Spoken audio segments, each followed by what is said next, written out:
In this tutorial, I'm going to start with a blank canvas, and we're going to have a look at different ways of creating three-dimensional shapes, or flat shapes, so they're two-dimensional, but they tend to look three-dimensional. To begin with, I'm going to show you a couple of ways of using the gradient tool.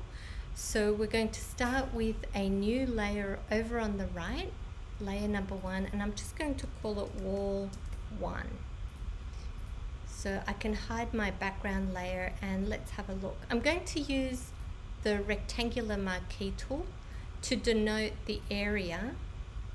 Actually, I might bring back the white so that you can see the ants.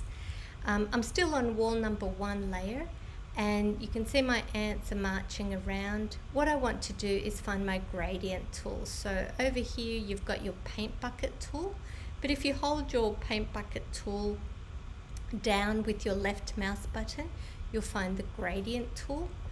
Then up the top, in the top ribbon, you've got gradient and classic gradient. So let's just go to classic gradient, and then you've got right next to it a gradient bar. So click in the gradient bar, and that brings up the gradient editor. And this is my favorite way of using the gradient tool. I can manipulate it quite easily. It doesn't get very complicated.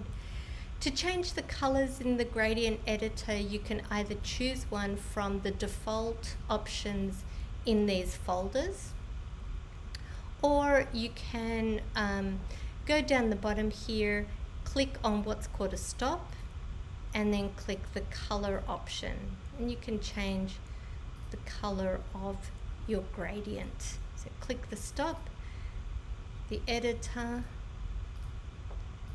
and adjust the color value to whatever you like. So let's just say I really like this rainbow effect.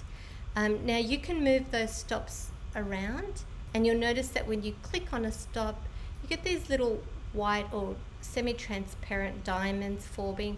That just shows you the mid-tones available, and you can adjust how much of the mid-tones should be on the left or right of those stops.